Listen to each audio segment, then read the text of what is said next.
Good evening to you all, and a warm welcome here to the Institute for Human Sciences and our library, which, as many of you know, is our preferred venue for our public events and our colloquia. It gives me great pleasure to introduce this evening Nathalie Tocci, whom many of you know. I will come back to a more detailed biography, but I'd like to say that this is the fifth generation of Europe's Futures Fellows. It is a fellowship, a program, Europe's Futures Ideas for Action, that we do together in a strategic partnership with the Vienna-based ERSTE Foundation since 2018. And we have a program where the fellows are in residence with us during the month of September. And there are a number of the fellows who are here in the room. I won't introduce them now. Nathalie is one of these fellows, and we are very happy that all 8 fellows this year have decided to join the program, each working on some specific issue of related to European issues and possibilities and policies. That's why we have the addition of ideas for action at the end of it. I'd also like to say that, before I forget, because I was reminded to say that after the talk and the Q&A session, we have our traditional wine and cheese downstairs in the refectory of the Institute, so please don't rush away, but come down and join us for a glass of wine, and obviously the possibility to discuss and chat with the fellows, and obviously with Nathalie herself. For those of you who don't know Nathalie, Nathalie is a political scientist, currently based in Rome. She is the director of the Istituto Affari Internazionali since 2017. She has been with the Institute since 2011, if I'm not mistaken. Before that, she was in Brussels with the Center for European Policy Studies, CEPS, and as well, and equally importantly, she has been a special advisor to the Italian Foreign Minister, Federica Mogherini, since 2014, and then an advisor to Federica Mogherini while she was the High Representative of the European Union for Foreign and Security Policy. She continued on until recently to be the advisor to Josep Borrell, the current High Representative. Nathalie is the author of a number of books. We actually met when Nathalie was a transatlantic fellow at the German Marshall Fund in Washington, where she worked on a project on Turkey, I think, which then became a book about the kind of triangle Turkey, EU, US.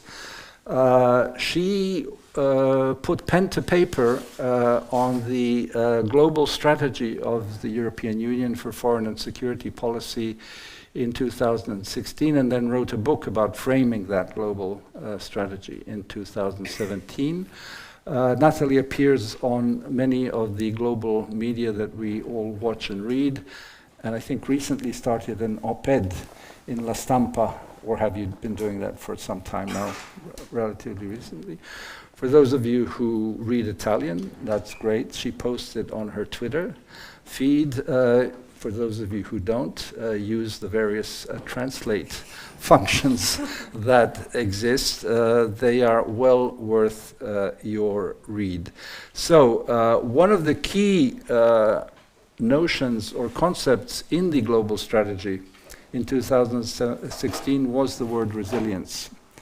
How do we actually survive, to put it colloquially? How do societies, states, individuals, groups, regions actually manage to confront the various challenges that are put in front of them? So that is, I think, one of the many reasons why the word resilience appears also in this subject. Nathalie's topic of research during the fellowship, which goes from September until the end of June, will be exactly this topic that she's working on more broadly.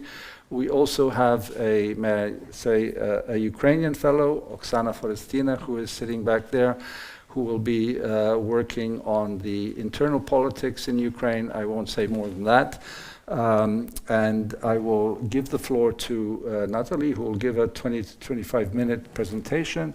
I'll ask maybe a question or two and then open it up for questions from the audience.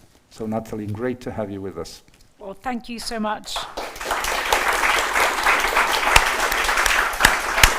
Thank you so much, Ivan. You know, I've spoken in this library several times before, but this is the first time that I speak as a fellow. And let me just take that as an opportunity to thank you personally, to thank the Institute, to thank ERSTE for this wonderful opportunity. I think I'm actually speaking probably on behalf of all fellows. So it's really great. It's really great to have this opportunity to, well, be physically here now, but really spend the next year, you know, sort of in constant conversation with all of you. So indeed, as you were mentioning, you know, sort of resilience was a concept in the global strategy, and in fairness, you know, over the last years, I've kind of forgotten about it. You know how it is. You do a piece of work and then it's over, and it kind of, you know, resonates for a while, and then you kind of move on and you start working on other things. And it's only recently that I've sort of come back to this idea, and I've come back to it obviously thinking about Europe, but in particular thinking about Europe in connection and against the backdrop obviously of the war in Ukraine, simply because I think it's, you know, although Europe has obviously been through many tests before, in many respects, this is probably the greatest test of all, because this is a war that touches on so many themes, from security to energy to the information and disinformation sphere, to the economy, to politics and society. I mean, you know, you literally, there isn't an area which is not touched by this war, and in the way in which all of these different policy areas really interlock with European integration. And so in a sense, you know, whether the EU is resilient or not, is hugely and is going to be hugely consequential, not only to the eventual outcome of the war in Ukraine, but I would argue also to the future of Europe and of the European project. Now, sort of starting from that and kind of that question, the next question I ask myself, and mind you, all this is kind of very early stages. I mean, kind of my fellowship started 3 days ago. It's going to go on for a year. So let's say you're my first guinea pigs on whom to sort of test some of these ideas. They're all very embryonic, both because my ideas are embryonic, but also because a lot of what I'm going to be saying over the next sort of 20 minutes or so, you know, it's kind of playing out before our eyes. So I don't have, and probably we can't have definitive answers to some of these questions. Anyway, the next kind of question, you know, having said to myself, okay, so resilience and European resilience is important, the next question that kind of came to mind is, yes, but what exactly do we mean by this? And indeed, you know, back in the day of when I was writing the global strategy, there was always this sort of tension, you know, does resilience mean kind of grit and stability and, you know, resistance? The French in particular had a notion of resilience that was actually far more actually what they meant was resistance. I mean, it was really about sort of standing firm, but not budging, not moving. Or was it something more transformational?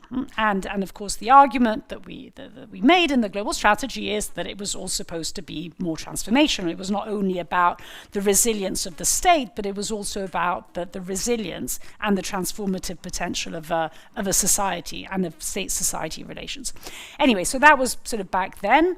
And so today, you know, I've asked myself, so in this particular context, what does resilience mean, and how should we be interpreting it, and which interpretation is really going to carry the day? And so I said to myself, so, you know, there are two possible interpretations of resilience. So let me call them Vladimir Putin's interpretation of resilience and Jean Monnet's interpretation of resilience. So Putin would say, well, resilience is about pain endurance.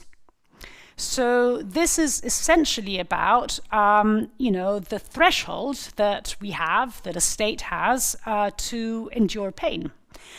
And liberal democracies have a very low threshold of pain endurance. Liberal democracies have been, especially European ones, especially West European ones, have been spoiled by decades of peace and prosperity. Liberal democracies are morally corrupt. Liberal democracies, essentially, they're unpatriotic. They have forgotten, what real values are. They have lost their sense of religious values. They've lost their sense of national values. So basically, they're weak, they're feeble, and all you need to do is nudge them a little bit, push them a little bit, and ultimately, they're going to break. This actually reminds me, I'm going to steal one of your anecdotes.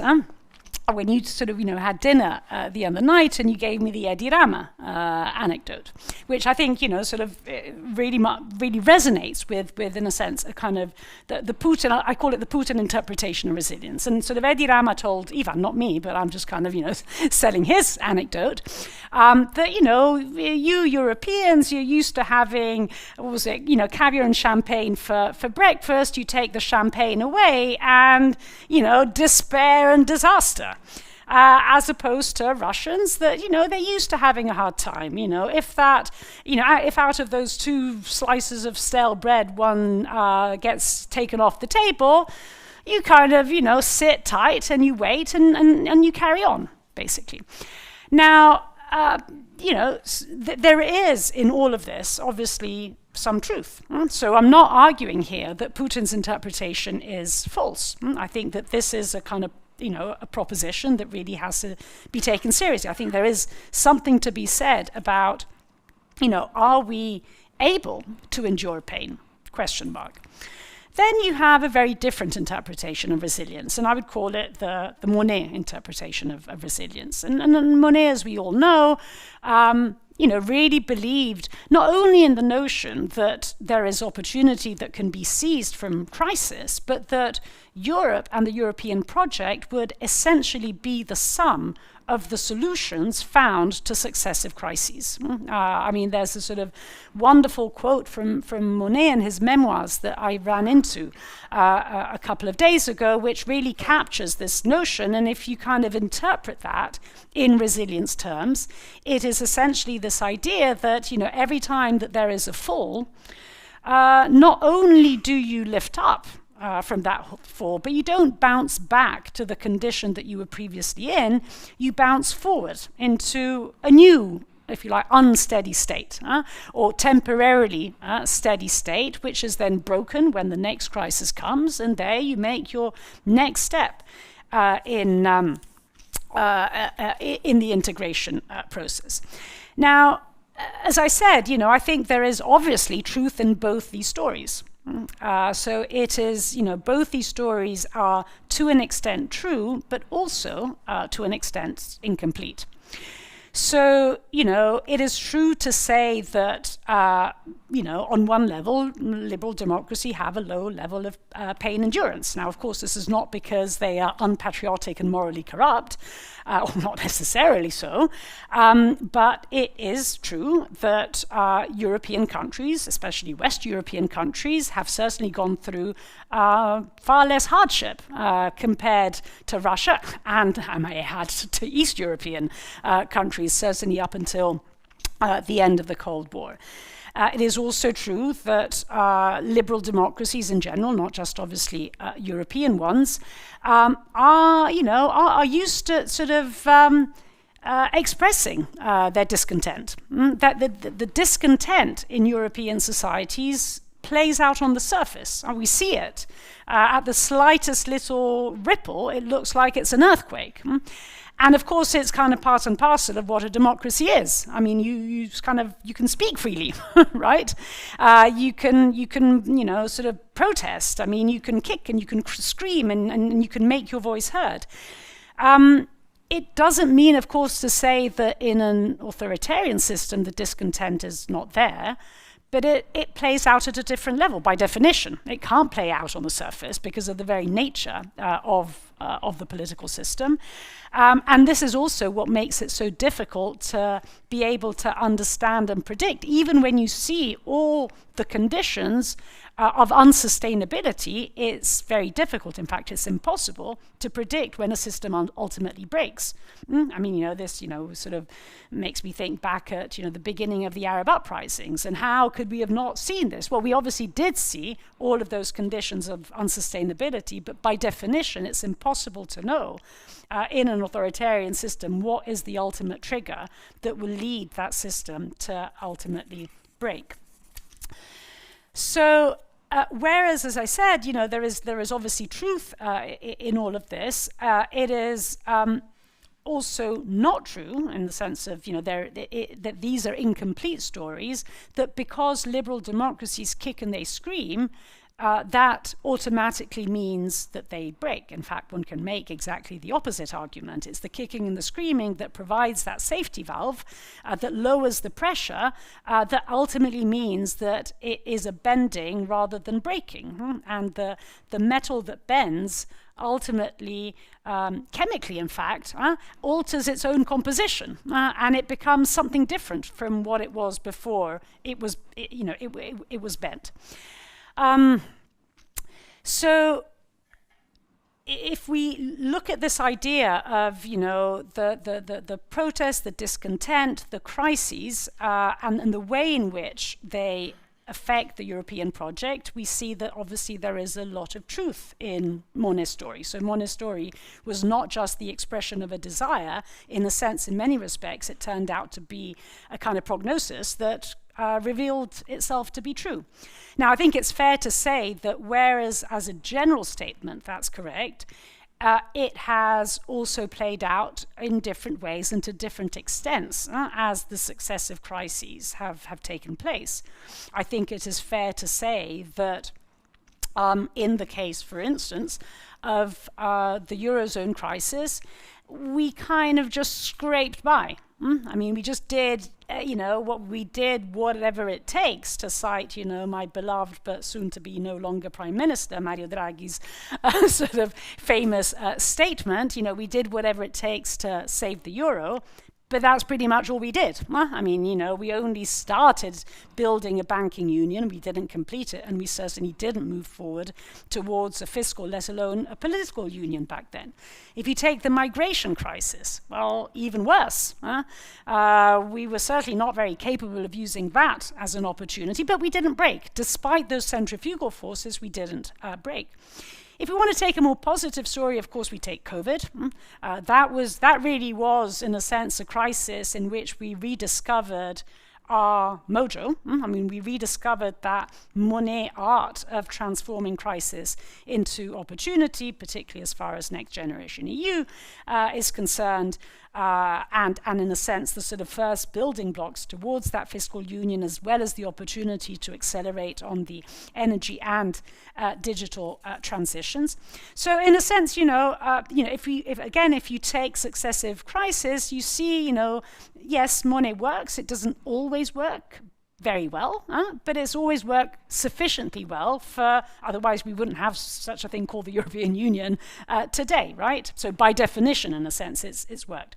Now, as I said, this kind of really raises the question of what now? In and against the backdrop of the war in Ukraine, is Putin or Monet gonna win the day? And as I said, it's kind of, sort of all very embryonic, so I don't have an answer to all this. But let me perhaps just kind of, put out a couple of sort of lines of thought, really, of where I'm going.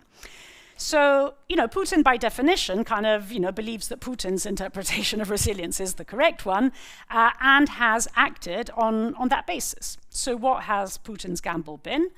And let me sort of give the story, particularly looking at it through the lens of energy. I think, what I'm going to say could really kind of be thought through looking at different policy areas, but let me just take it for today through that lens of energy.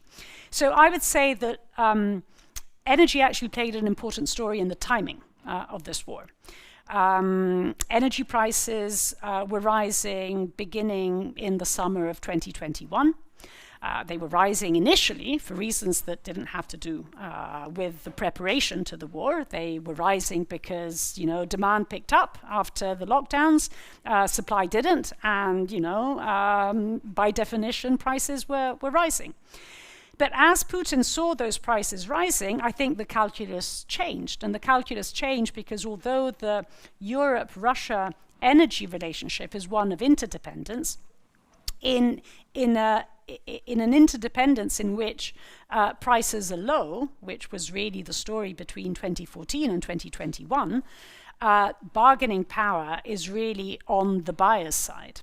And it was very clear how this was happening. I mean, it was very clear that, if there was one thing that Putin was really pissed off about, it was the European Green Deal, the idea that eventually, Europeans did not need Russian gas at all. That, but it was an annoyance with the Green Deal. But at the same time, it was also a response to it. Russia's first tentative steps towards carbon pricing were actually taking place because of the threat of a carbon border adjustment mechanism. So at that time, when prices were low, bargaining power was very clearly on the European side. Then the movie starts changing for reasons that I was mentioning earlier. And as prices started increasing, I think the calculus very clearly was one of how can I accelerate this trend further? Well, how do I accelerate it? I reduce storage. I do not provide additional gas on spot markets, and that accentuated by the time we get to September, October of last year, and at this point, probably in his own mind, it was fairly clear that there was going to be a war. Essentially, prices start rising even further. So I think, sort of the energy story is an important backdrop to the timing of the war and the dynamics kind of leading up to the war.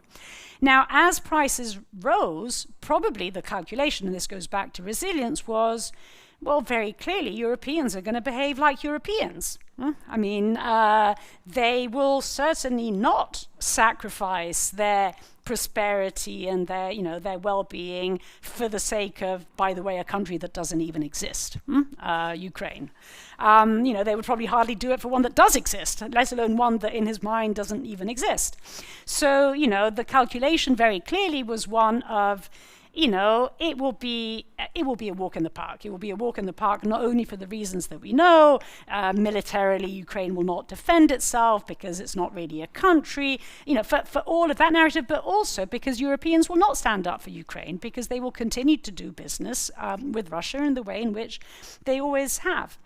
Now, when, of course, the plot didn't quite go according to plan, I think what's interesting is that the fundamental belief, I think, didn't change. The fundamental belief was still they will break. I just need to up the ante a little bit. How did that upping the ante take place? Am I talking too long? Yes, I'm going to stop soon. Well, it basically took place initially in fairness, by kind of reveling in these skyrocketing prices, which basically led to, us paying approximately 1 billion per week, to Ukraine. Sorry, I wish it was to Ukraine. That's a bit of a Freudian slip there. No, unfortunately not to Ukraine, but to Russia. So initially it was, not much to be done.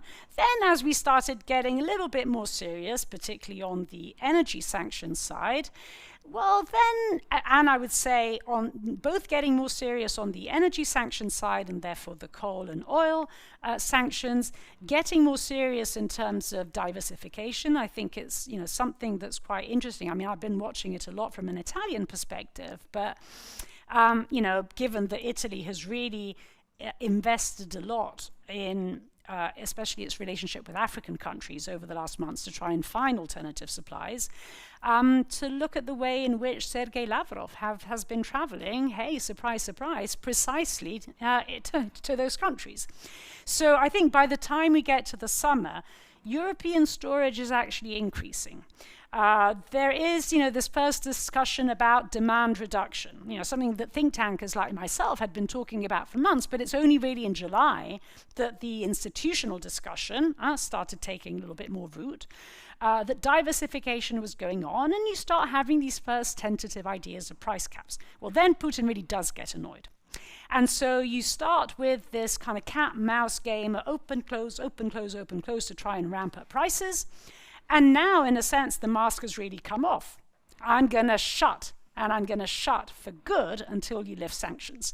So in a sense, it's certainly not the last act of the war in Ukraine, but in many respects, in this energy story, it's the last act in the sense that it's the last card that Putin really has to play. Now, and of course, as I said, the belief, the gamble is that we are going to break. What does this breaking mean? Well, this breaking obviously means that you're going to start having protest, discontent, and that is going to lead to government changes. I mean, in countries like my own, for example, that this is going to sow division, east, west. I mean, the sort of usual, if you like, stereotypes that obviously, as always, or often rather with a stereotype, have an element and elements of truths, but then they are taken, extrapolated, exaggerated to a sense where it is a question mark. Are we really going to break? And the jury is out. Because on the other hand, and this is the last thing that I'll say, there is also money at work. In all of this. That diversification is taking place. That understanding that, yes, energy security is important, but we need to achieve it through the energy transition. The understanding that, well, perhaps it's about time that we actually reform our energy markets, and in particular our electricity market, and we decouple gas from electricity. Interestingly, this week, despite the fact that this has been the week of the mask coming off, it has been a week when gas prices have been lowering rather than increasing. So there is a sense that actually if we manage to put money in practice, even when that last card is played, money can win the day. And this is really where I'll end, because as I said, I by definition don't have an answer to whether Putin or Monet will win. But I think that this is really, as I said, to me it's a really fundamental question, which of these two interpretations, and as I said, it's not black and white, but ultimately one is going to prevail. And I think it's something that, we will really see, probably not even in a matter of years on this particular story. I think it's really going to be probably over the course of this fellowship that we will start having a sense of which interpretation is going to carry the day. Thank you, Nathalie.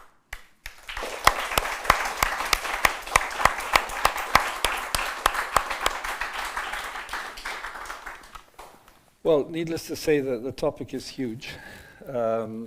I did not mention the title at the beginning, but you obviously are here because of that. The EU, the Ukraine war, and the meaning of resilience. The Russian aggression, the Russian invasion, and what we have decided with Kate today to call the Russo-Ukrainian war, and not simply the Ukrainian war, to make it clear what this is about, is really a game changer, the Zeitenwende. And I think virtually very few people expected that we go in this direction.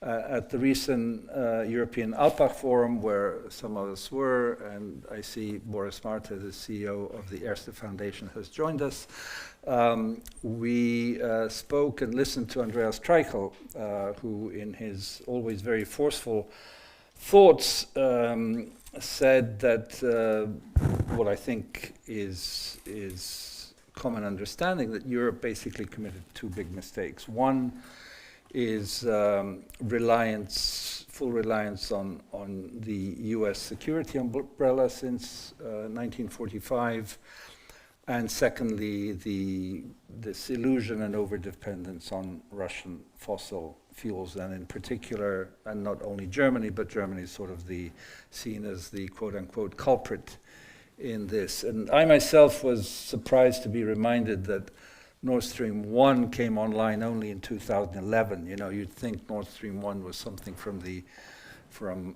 antiquity, but no, it came. And then, to build a Nord Stream 2 after that was really to believe in, I like to quote Montesquieu, le douze effets du commerce, that commerce and interrelations and dependence on each other, on supply chains, somehow that mellows everyone up, and who in their wildest thoughts would think of going to war. But as you rightly said, Putin is in another world, and for those of us who listened, the 2007 Munich Security Conference speech was clearly an announcement of what was going to come, but still disbelief that it could come actually to this.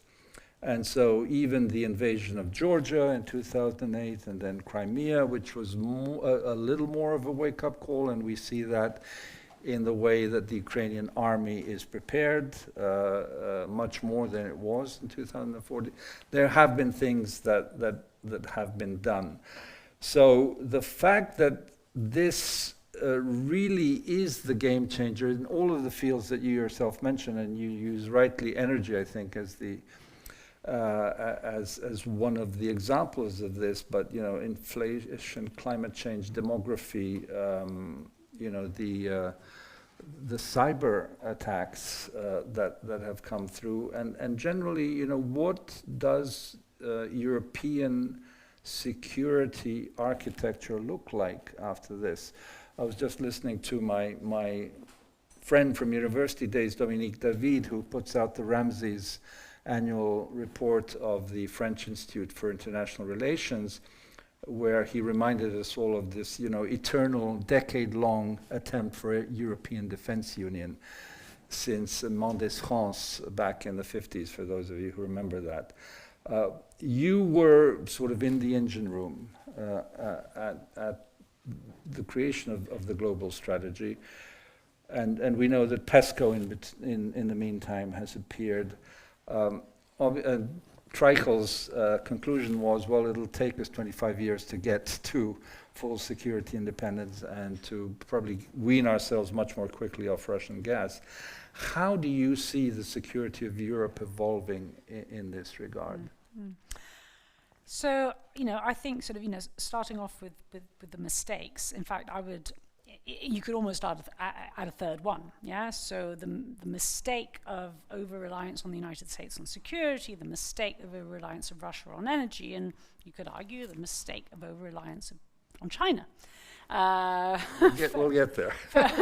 for the economy. And I raised China because I'm going to kind of, in the end, loop it back to the answer to my question. So, to your question. So, I think when it comes to the energy story in Russia, my hunch is that ultimately, and I think it was probably implicit in a lot of what I was saying, that I think that in the end, we're going to come through, and we're going to come through in a way in which indeed that dependence will be over, and it will be, I think, even if the war were to end tomorrow morning, which it won't, but even if it did, I think the die is cast. There is no turning back, so I think it will be very painful, but I think, in many respects, we don't have a choice, and therefore we will do this. Now, when it comes to the US and security, I think the answer that I'll have to my own resilience question is going to be very different. I think that our dependence on the United States as a consequence of this war has increased tremendously. And perhaps even inevitably, the truth is that we have wasted 3 decades. For all, and I say it also as a form of self-criticism, for all the documents and the instruments and the funds and the institutions and the mechanisms that you can put in place, when push comes to shove, what have we done? Where have we been? We were not going to kind of save Ukraine militarily, but we could have done things in Libya. We could have done, there are places where we could have done a lot more. And in fact, even in the case now of Ukraine, there were initially ideas, before the sort of Turkish mediated agreement on grain, there were ideas of You know, perhaps there could be, it doesn't even have to be European Union, by the way. I mean, perhaps there could be a sort of multinational European and, you know, Turkish, African, you name it, sort of naval operation to, you know, humanitarian operation to escort the grain out of Ukraine. Of course, it would have entailed a magic little word, which, and this is the real reason, I think, why the mechanisms and the funds and the instruments and have remained mechanisms and funds and instruments, which is the fact that we just don't want to take risk. And that has not changed. So we can, you know, change, you know, take the Zeitenwende. Yeah, we can, you know, change in terms of spending money, and we will. We are. I'm not sure that we're really changing in terms of our attitudes to take risk. And that ultimately means that not only because we had wasted time in the past and then at some point war starts, and when war starts you necessarily rely on what exists, and what exists is NATO. And so inevitably that becomes the institutional framework for reference. But that means inevitably that, you know, if the defense of Europe is NATO's business, our reliance inevitably on the United States is increasing and has, you know, increased and will increase. Now, I say all this because I think that there is a final China twist to all of this. Because if the United States, and thank goodness, I mean, we're all grateful, very grateful that the US is there, but it will ask for something in return. And I think that something in return is China. Now, I think we're hardening our positions on China, thankfully, in any case, but it doesn't necessarily mean that we're going to come out on China exactly where the US is. But to the extent that that dependence, that defense dependence on the US is actually going to increase rather than reduce, I think, moving forward, I think that third bit of the, you know, that third element of the mistake, third mistake, is probably going to put us in a very difficult catch-22, because the mistake we've made, we know we have to rectify it, but it doesn't necessarily mean that our answer to how to rectify it would have been the same as the US's, but we may not have much of a choice in terms of how we address that mistake. No, absolutely. I mean, I think I agree with you. I think we will come through as Europe and the West in terms of resilience and you know, being able to do away with a lot of luxuries that we've had and survive at 19 degrees or whatever it will be.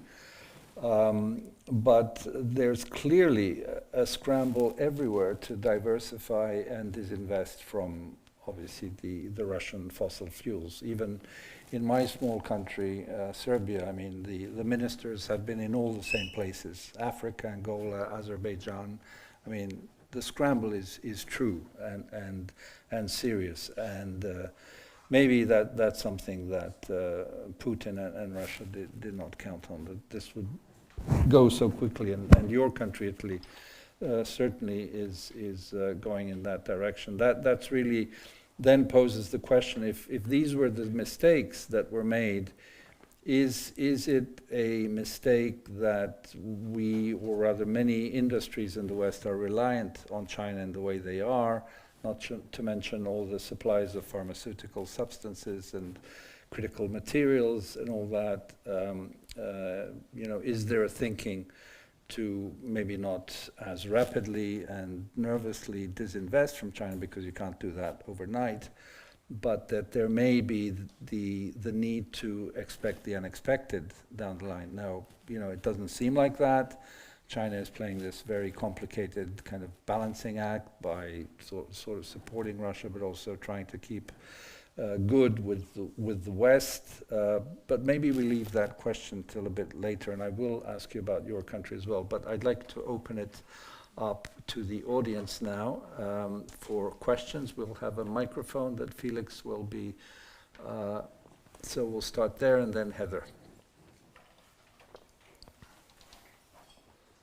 And do introduce yourselves, please. Walter Sandner, pensioner.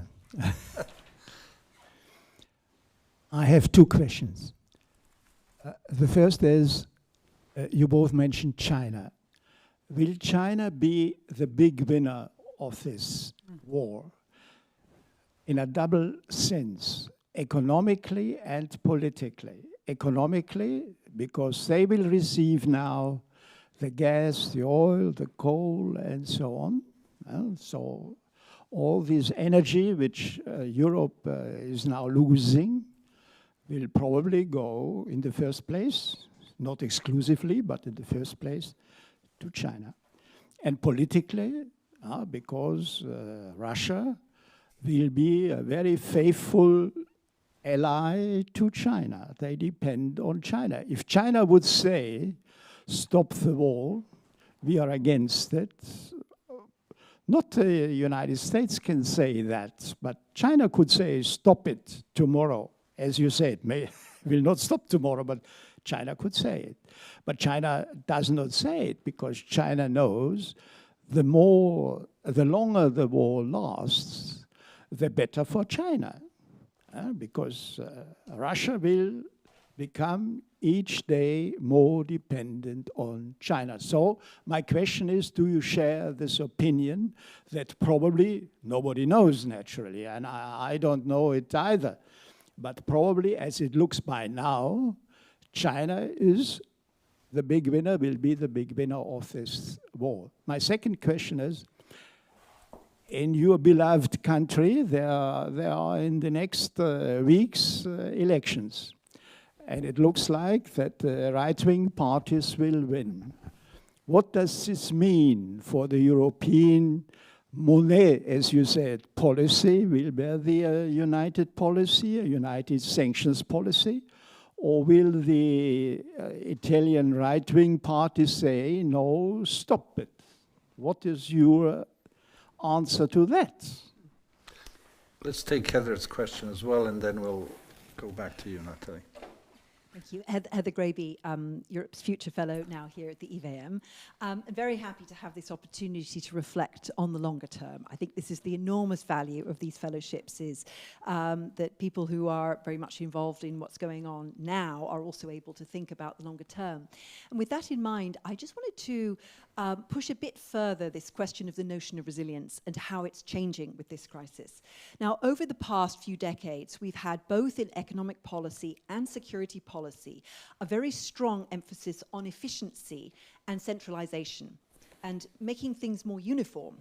So think about many of these instruments and mechanisms on the security side that Nathalie was talking about were about, isn't it crazy how European defense spending is so inefficient, we're all over the place, shouldn't we concentrate and centralize our defense and security efforts? And of course in economic policy it's all been about having very, very efficient supply chains, which has also meant a lot of concentration of economic power and production processes and so on in particular areas. But actually, that creates a rather vulnerable and rather fragile system, because if it's attacked in one key area, for example, energy, that has massive ripple effects across the whole global economy. This little war, in a way, this war that's actually concentrated in the invasion of a relatively small amount of land, is causing a global recession. It's causing global price inflation in a way that would not have been possible 30 years ago because globalization had not united markets in that way. And so I think this whole question of resilience, we're going to start thinking about it in a very different way. And I wanted to just bring up two ideas that I'd really love to know what Nathalie thinks about all of this. One is that the energy transition for sustainability will actually bring in itself a great deal of decentralization of energy production. Because, of course, renewables are produced locally. They, instead of having a national monopoly importing from one single source, in the case of Germany, you will have much more diversity and local production of energy from wind and solar and waves and all these other things. That creates a much more resilient system, because you can't just cut off the gas from one day to the next and deprive a country of its primary source of energy. You can't do that. And so I'm wondering if actually, if once the panic about energy starts to abate and we move into more longer term thinking, we move away from price caps and emergency measures and subsidies into reforming the pricing mechanisms, which is a very serious thing that the European Union could do. That would be the ultimate money method, following on from the coal and steel community, is that the EU changes the pricing mechanism. And also diversity of supply, that will have, I think, very profound consequences beyond energy, because it also applies to food and components. Now, one of the great advantages that Ukraine has is that the Kremlin was able to disrupt energy in Ukraine quite quickly, although not entirely for interesting reasons, but not food supply. Because Ukraine relies so much on small and medium-sized farms, and food supply for the Ukrainian needs is actually quite widely distributed across the country. And similarly, Ukraine is actually less dependent on external supply of components, for example, from China, than most of the richer, more industrialized economies.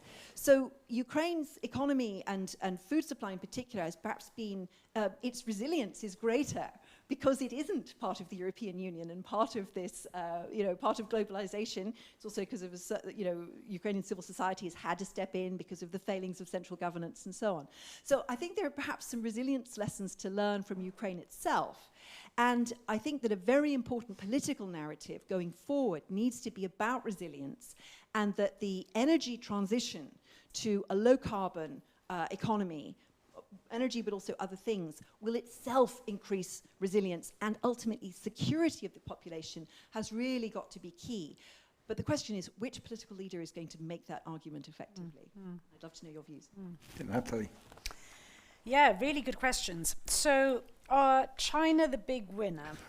I think, yes, I broadly agree with you, but let me perhaps nuance a little bit some aspects of it. So I would say that, indeed, had the war gone in the way in which, quite possibly or probably, Putin told Xi when they met at the Olympics in Beijing, then I would say that unambiguously it would have been a win, because very clearly there would have been an element, perhaps not to the extent that there is now, but there would have been an element of separation and decoupling from the West. We would have been very angry.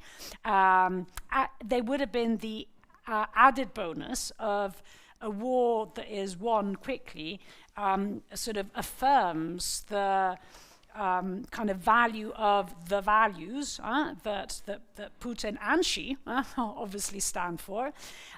So it would have been a win very clearly politically and economically. Now the war, of course, is dragging on. So I think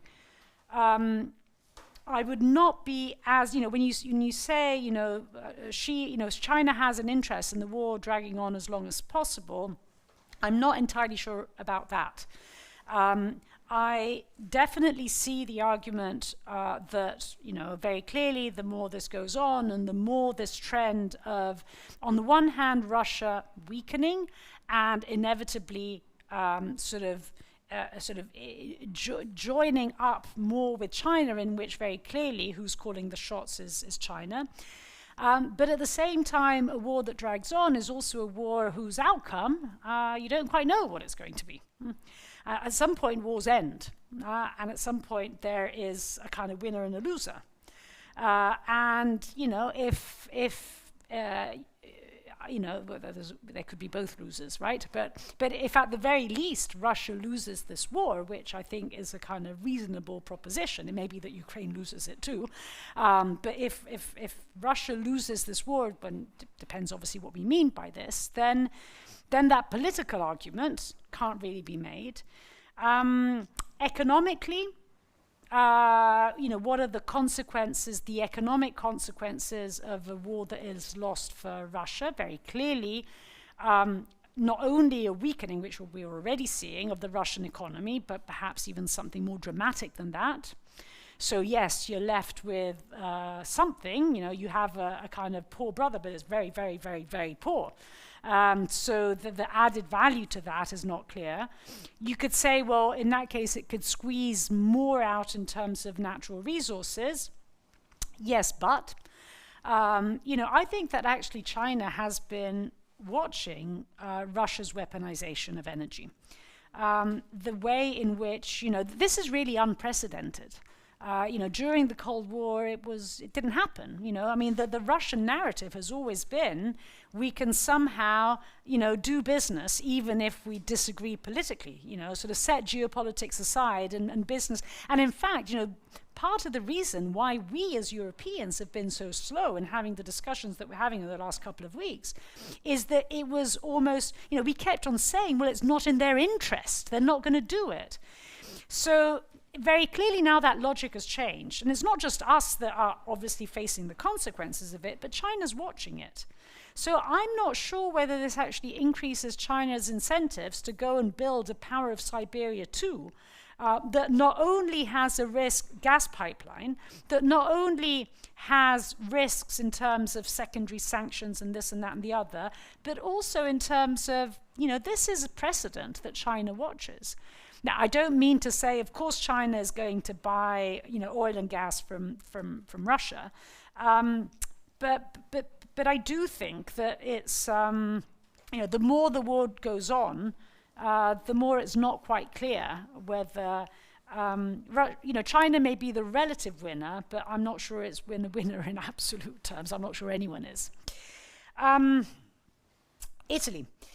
So, yes, indeed, I think it's kind of, unfortunately, more or less a certainty who's going to win the next election. So the real question exactly is, what does it mean in terms of Italy's kind of European, transatlantic, with respect to the Ukraine war, sanctions in particular, positioning?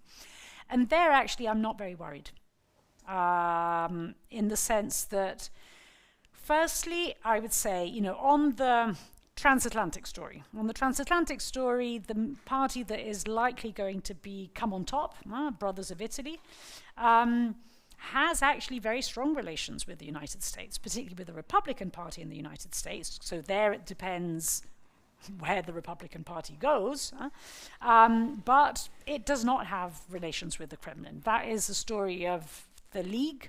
I don't think that the League is going to do very well. You will say, well, yes, but it's going to enter government. And I would reply, yes, but it's in government now. And it's probably going to, the League that to me is the main, as far as foreign policy is concerned, the main problem is probably going to see its strength reduced rather than increased. It's probably actually going to go down to 12, 13% from the 17% that they had in the last election. So I'm not worried about that transatlantic story. On sanctions, Giorgia Meloni has been very clear saying we've got to stick to sanctions. Salvini has been saying we've got to lift them. But as I said, it's a question of the balance there between the two. Now, on Europe, whereas I would say, yes, there's a genuine commitment to the West, there is not a genuine commitment to Europe and the European Union. This is a nationalist party. A nationalist party, by definition, is a Eurosceptic party. But to that, I would say context matters.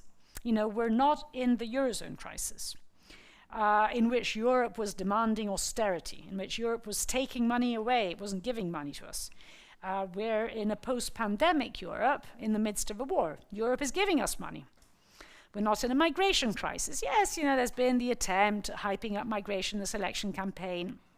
It doesn't really fly now. This is not the moment. This is a war moment. It's an energy moment. It's not a migration moment. So you can't really play that card. So I think, she has been, in particular, very careful in the way in which she's been talking to international audiences. Not because she necessarily believes in it. In fact, I don't think she does. But she's not stupid. And so she knows that she can't actually do certain things at this point in time. And in a sense, one could say, well, at the end of the day, what matters is not necessarily her beliefs, but what her actions are going to be. And I think so long as this is the context, I'm not as worried. I'm more worried about other things. Are they going to change the constitution, for instance? That's what keeps me personally up at night. Less foreign policy. Now, to Heather's really fantastic more than question, kind of reflections. So yes, I think, there's a lot to be said about resilience sort of having, sort of finding its place in decentralization, in relative inefficiency, in kind of messiness. So I think definitely yes. I also think, especially the efficiency story, as it then connects to kind of, globalization. I mean, also the COVID part, if you like, of that story. I think the question is, we now know that we had gone too far. So in a sense, efficiency, market-based solutions alone actually create insecurity. And then, of course, on top of that, they can even be weaponized. And I think the challenge now is, sort of, is there a risk of the pendulum swinging too much in the other direction? And of course, if you swing it too much in the other direction, you get two sets of problems. Problem number one is, totally, if the balance between, if you like, market and state tilts, and as it is tilting inevitably towards state, there is a risk of the pendulum going too much, leading to whatever, unsustainable debts. So that's one set of risks. And then, of course, there's the other risk of kind of, if decentralization ends up meaning protectionism and autarky, then that is, of course, a risk as well, because although it is true that we now know that interdependence is also a sort of risk and not only a source of security, it doesn't necessarily follow that autarky is a source of security, and that there is no opportunity in interdependence. So I think it's a question of kind of finding that right balance. Okay, next questions. Yes, please go ahead.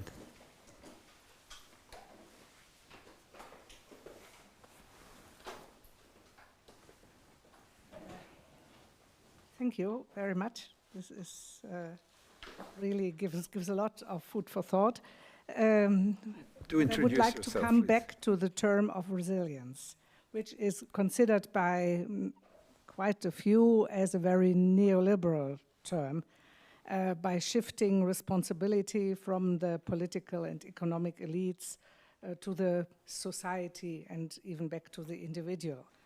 And we have at the same time with the war, and we are not yet after the pandemic, an overarching crisis. You mentioned the Green Deal, and that is the climate crisis. And that is a change maker at a very, which can be very fast. We had a terrible summer, many countries in Europe suffered a lot, and it's has an impact really on the society as a whole, but also on individuals and particularly on some regions. And where do you see the possibility to tackle this from the side of the EU? Because this is the field you know best.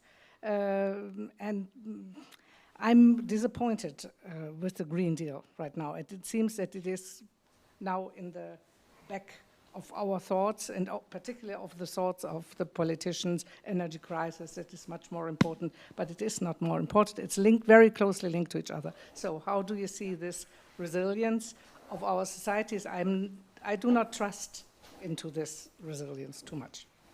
Thank you. Pass the microphone behind you, Christoph Bender. Thank you. Christoph Bender, I'm another one of these Europe's Futures Fellows. I very much liked your distinction, or your two interpretations of resilience, Putin versus Monet's interpretation, and was intrigued by it. I'm just wondering if a key determinator in this question is not kind of choice, or the perception of choice. I mean, you can think of rich democracies who have shown a lot of resilience. No, I know, think of the UK in the Second World War, you know, a rich society, but who held out, who fought heroically, you can say, but essentially there was not really a big choice, no? Either be overrun by Hitler or basically stand up. And I think that's a big difference to the European Union of today. Here, I think a large majority of people think that there's a choice. There's a choice of somehow supporting Ukraine, and there's a choice finding an agreement or some sort of, arrangement with Russia. And I think as long as this stays like this, I wouldn't be over enthusiastic about kind of Europe's capacities for resilience. But on the other hand, if this changes, and if a majority of Europeans come to the conclusion that actually this is also very much about Europe itself, and that an arrangement or a, let's say, somewhat successful conclusion for Putin of the war in Ukraine would only be a stepping stone towards the destruction of Europe, then this would fundamentally change. So I wonder if sort of one of the key determinants, if actually Putin's or Monnet's interpretation of resilience will prevail, is actually a large battle about how Europeans perceive this war in Ukraine and Europe's stake in it. Yeah. Okay, back to you. Yeah. So resilience and kind of the neoliberalism, in a sense of resilience, I would say, I mean, okay, defining Putin as a neoliberal is a bit of a stretch, I realize, but I would say that sometimes, exactly, but the point is exactly this, sort of the idea of resilience as essentially something that is not transformative, as something that you kind of have it in the sense that you either kind of adapt, endure pain, or break, I would say is the Putin interpretation of resilience, but I would say it is also the neoliberal interpretation of resilience in the sense of society. I mean, there's pain, energy prices are high, well, tough, and you either break, in that case you're not resilient, or you're resilient in the sense that you just kind of sit it out and, you don't know how to pay your gas bills, well, tough luck. So in a sense, you can look at it from that angle, as opposed to what I would consider to be the Monnet interpretation of resilience, which is energy prices are high, and therefore, what do we do in order to lower them? How do we actually use this as an opportunity to transition away from fossil fuels and blah, blah, blah, blah, which comes to the other part of your question.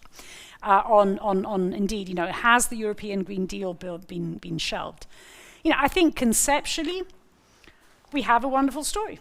Conceptually, the story is, well, obviously not. Repower EU is all about saying, no, we double down on renewables. In fact, the way in which we decouple and wean ourselves off Russian gas is by actually investing more on renewables and actually putting even more money into our European Green Deal, blah, blah, blah, blah. Now, that's the theory.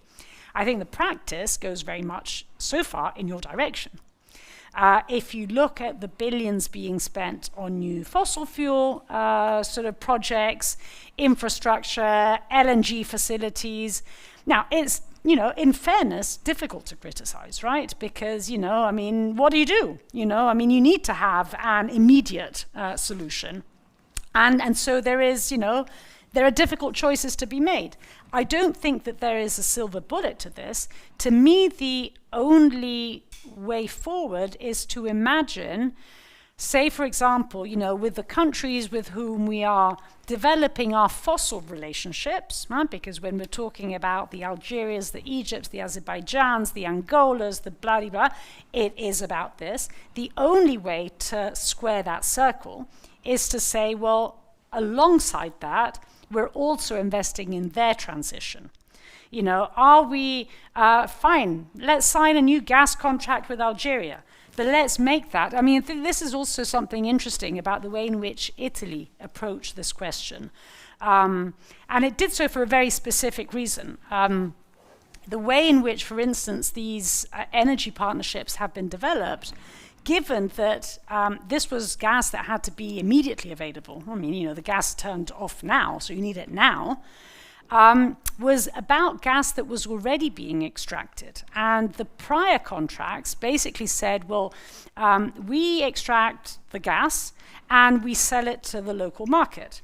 Then, of course, you realize you're in a situation in which you can't sell it to the local market because you need it yourself. And so the deal was basically that of saying, it's the same gas, and there's not more gas that actually is being extracted, because you can't just from one day to the next extract more gas, but can we please sell it to ourselves, and in return, we're actually going to invest in many of the projects that actually have been proposed, have been carbon capture and storage and the development of renewables and hydrogen. It's still, you know, it's only just beginning, but I think that's the only way I can think of squaring the circle between what is inevitably an urgency of now. You can only, in the here and now, you can only replace Russian gas with other gas. But if you just end up with those investments, you're indeed, you know, the story will be one of shelving the Green Deal and frying summer after summer after summer, as we have already started doing. To Christoph's question, I think this is a really good way of putting it. So perception of choice. Firstly, exactly, do we think we have a choice? Yes, no. And if we think we have it, do we end up choosing the wrong thing? And I guess the point here, and this is why I'm interested in looking at this, by looking at these different policy areas, because I don't think there's a single answer to that question. So I guess I started from what I would consider to be the kind of positive side of this story, which is the energy story, because I think that in the energy case, there isn't a perception of choice. I think it's been internalized not only politically, but by companies, by the markets, that, as I said, now it's been politicized in this way, it's been weaponized in this way, it's game over. So I think that in energy terms, there is the sense of there's no going back to kind of the 23rd of February. That world is gone. Now, in other policy areas, is there that perception of choice? I think that you're right, there is that perception of choice, and is there a risk that we end up choosing the wrong thing? I think if one is to look at one area, which is kind of probably ultimately going to give the ultimate question as far as Ukraine itself is concerned, is probably the enlargement question. Do we feel that we have a choice? And by choice in this case, it is, well, we kind of either let Ukraine be, or we actually don't have a choice, because unless we integrate Ukraine, there are all sorts of dreadful things that will keep on happening, not just to Ukraine, but to other countries, beginning with the Balkans. So I think that is probably, if one is to take, you know, across the refugee question, the sanctions question, the energy question, if one is to take probably one area where, you know, that is probably going to be most instructive to really where European societies lie on this sort of choice issue, is probably the enlargement story. And, you know, again, it's very early days. We took a kind of, you know, obviously a good decision. To what extent are we really going to follow it through? Big question mark. Next question, comment.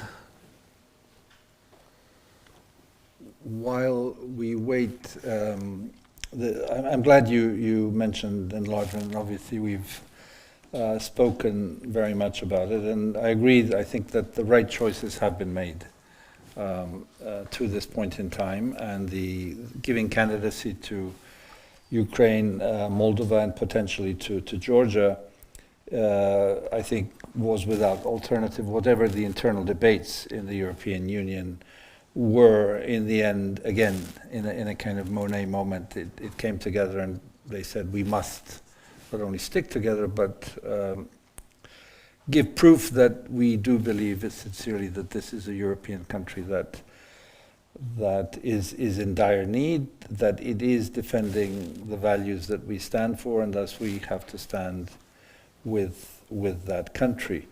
And so you're right to mention the Western Balkans. There, I think a wrong choice was made not to give Bosnia, for example, candidacy, but you know, those are more specific issues. The question is the follow-up on the enlargement, because we know that however symbolically enormous this was, there will need to be follow-up very quickly, and concrete deeds beyond the supply of weapons, money, whatever else Ukraine needs in this dire moment. Do you see that being prepared, and that there is an awareness of that? And maybe a completely different question, because you've worked on Turkey so much, where do you see the position of Turkey in basically within the sphere of your thinking on resilience in the grander scheme of European security? So, on the follow-up, I mean, you know, yes, there's follow-up to the extent that, you know, the delegation actively works on this, and kind of, you know, together with the Ukrainian government. Of course, we have another fellow, who I don't think I've seen here, but who also has Balázs, who also would be far more knowledgeable than I would. He's right there. He's right there, so probably he can answer actually this question. Well, what he would say, if I can summarize him, is that actually on that follow-up, what's interesting is that in many respects, you know, the lead in a lot of this is actually Ukraine's more than the EU's. So I think, you know, on one level, yes. On another level, you could say, well, the real story, again, this is a Balázs answer, it's not mine, the real story is actually one about, you know, keeping economically, at this point in time, Ukraine afloat. And on that particular story, is there sufficient follow-up from the European Union? And the answer very clearly is no.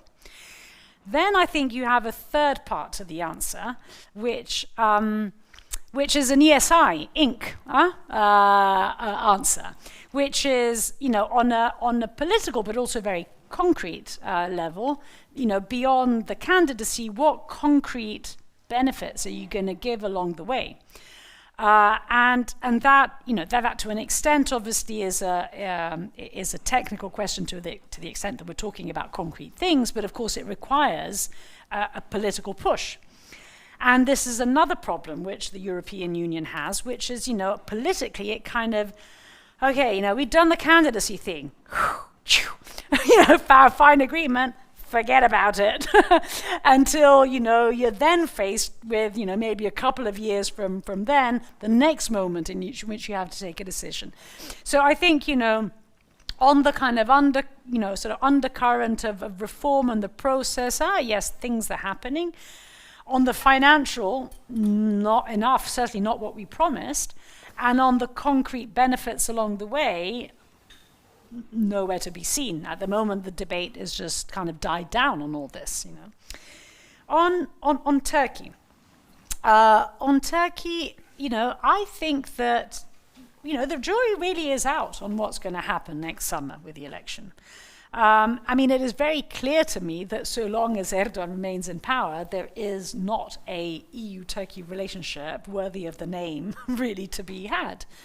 And yet I think, you know, as Europeans, the mistake that we have made over the years is to assume that Erdogan is Turkey and Turkey is Erdogan.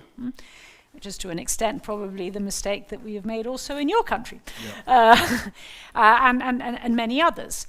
And so I think, you know, the point is, given that there is a real possibility, I mean, certainly according to polls, that there is going to be change in Turkey, for the simple reason that although Erdogan is obviously very astutely playing the foreign policy card, and I think he will continue doing this over the next year, elections are notoriously not won or lost on foreign policy, but they tend to be won or lost on the economy. And on that particular front, well, it's kind of bad news getting worse. I mean, you know, we despair at our 9% inflation. Turkey has, you know, gone beyond 90% inflation. I mean, that's not the ideal way to kind of present yourself to voters. And although you can do a little bit of rigging on the side, if you kind of really lose, it's very difficult to fudge it. So I think, you know, sort of, you know, the quest really is, on one level, kind of, you know, sort of waiting, not doing anything to unnecessarily give him, you know, to provoke, because he loves it when, you know, when we give him that opportunity. So kind of, you know, be very quiet, to an extent even ignore over the next year, but really be ready, which doesn't mean to say do nothing, because I think it's really a question of, you know, being ready if that moment comes. And at some point that moment will come. Hopefully it's going to be next year, but at some point that moment will come. Be ready with a real plan to kind of put the accelerator on. And in terms of the Russia-Ukraine grain issue, what do you see his role? What kind of role is he playing? Well, I think, you know, sort of, it's not only on the grain, it's, you know, at the beginning of the war, it was on mediation in general. Then obviously that kind of morphed, when that track died, it kind of morphed into grain. But I think it's also in, you know, in general kind of using the leverage that Turkey has in different contexts. And in the context of NATO with respect to Finland and Sweden's membership of NATO. So Erdogan is going to use that card. As I said, he's now, between now and the election, he's going to use each and every opportunity to kind of play this game and kind of be, you know, here is the value of Turkey, the lone wolf. And this really resonates, you know, and on this we should be kind of very clear. This resonates not just with his base. His foreign policy resonates with society as a whole. Not obviously when it's taken over the top, you know, but, you know, there is a feeling of, you know, we have been mistreated over Cyprus, we have been mistreated in the Aegean, we've been more generally mistreated by the European Union, and he plays on that. And he will continue to play on that. He will continue to seize each and every opportunity. We just have to make sure that we provide as few as possible of them over the next year. Tom,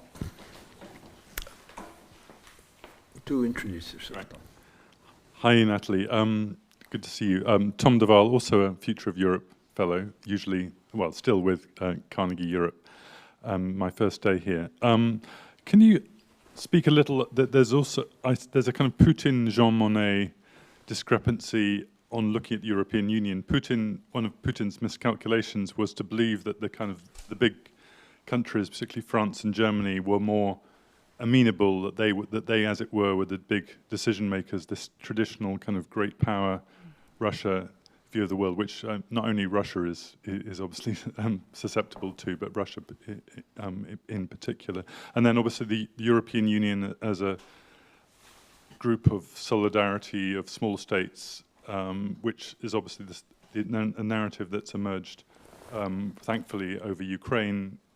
This, you know, in which a Lithuania or a Slovenia, you know, has a voice. But this is also, I guess, you know, is a changing story within European Union. How, in particular, France and Germany, you know, exercise their more global role. And I guess I'd be interested in how you think this plays out on your theme of resilience as well. Mm-hmm. Well, I think this kind of also goes, well, okay, yeah, so I think there's the solidarity question, and then there's a question of, you know, the dynamic between member states and therefore within the European Union. Solidarity, indeed, I think it's obviously an integral part of the story, in the sense that in order to change, I mean, in a sense, it's almost a condition, unless that solidarity is there internally, but also in this particular case, vis-a-vis Ukraine, you're not going to have unity. And without unity, you're not going to have those policy decisions that enable you to transform and to seize that opportunity from the crisis. And that solidarity, of course, is kind of put to test in these different policy areas, directly vis-a-vis Ukraine, when we're talking about military support, when we're talking about EU membership, indirectly when we're talking about refugee protection, energy. But then there's also a question of solidarity between member states, which I think points also to the second part, the other part of the question, which is really these dynamics between member states. You know, are we moving towards also a European Union in which it's not just the kind of usual suspects that play the game, which also connects to the other big debate, you know, is the center of gravity within the European Union shifting to the east? And there, I think, especially on that last question, I think that whereas there are organizations where it's very clear what the answer is, NATO is the obvious case in point. Very clear that NATO's center of gravity has shifted east.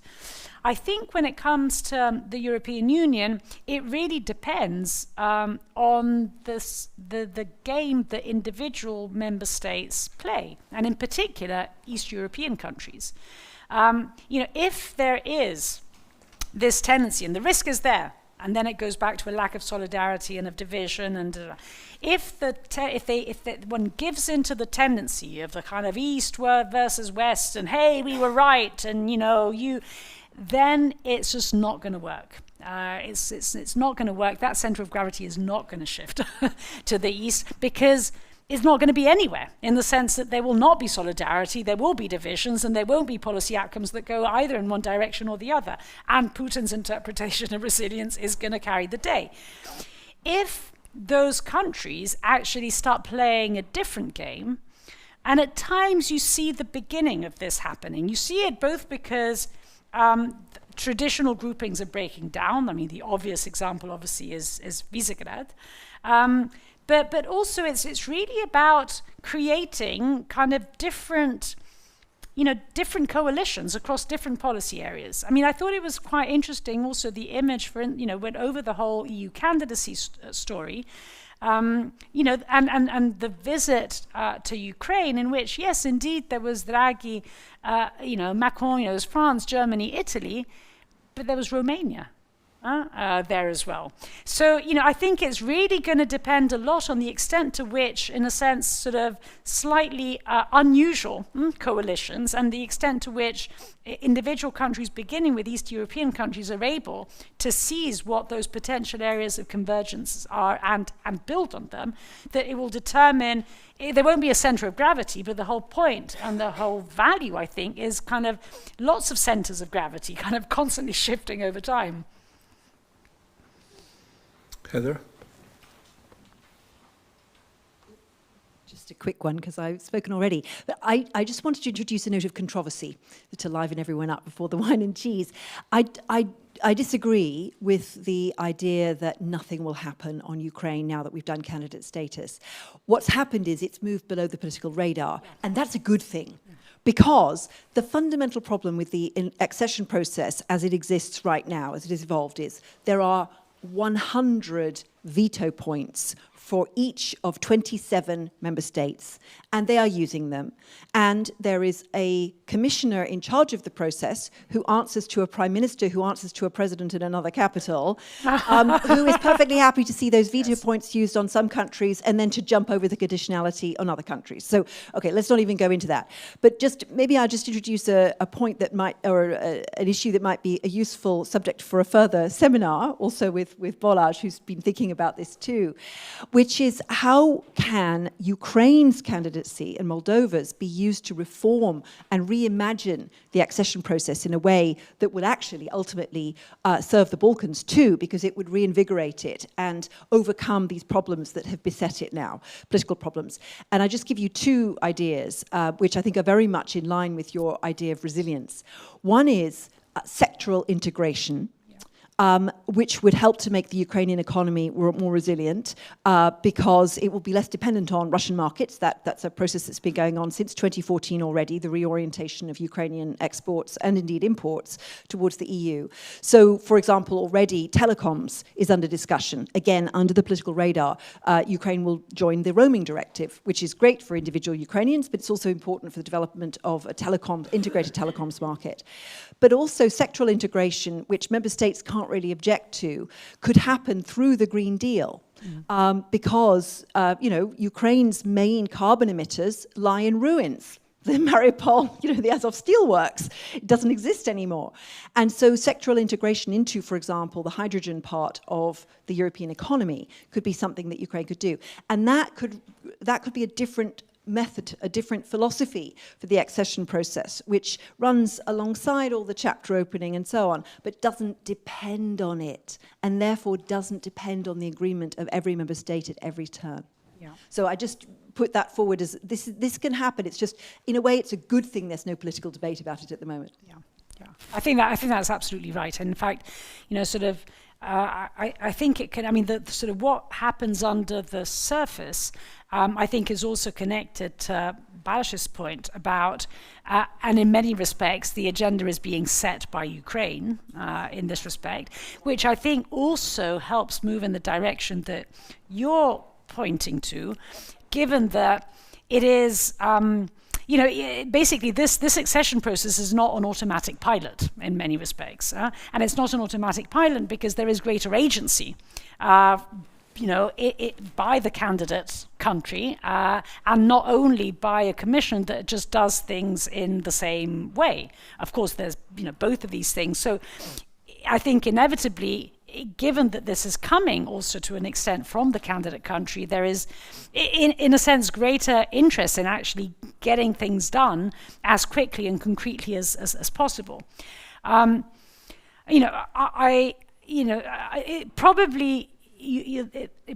will probably still come a point, a certain threshold of some of these forms of sectoral integration that will then require a kind of political buy-in. But I think you're absolutely right. A lot can happen in the meantime, leading to a point where it becomes almost obvious that there has to be a kind of political approval of it, because it's in a sense already happened.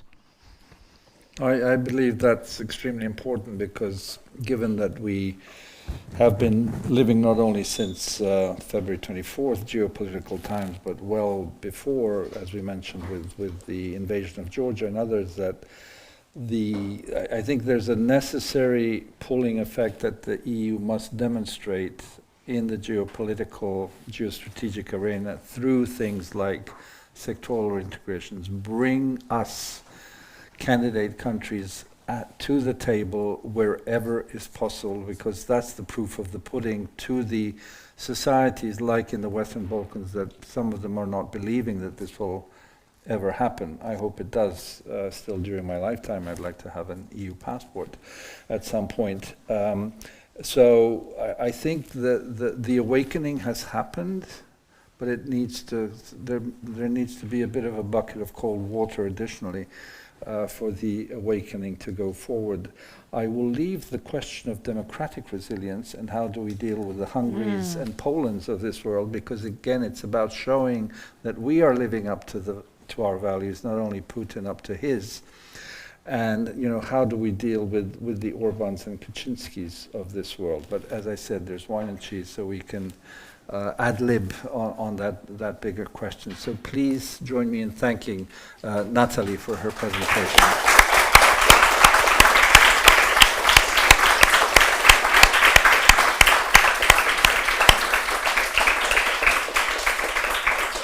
I know that many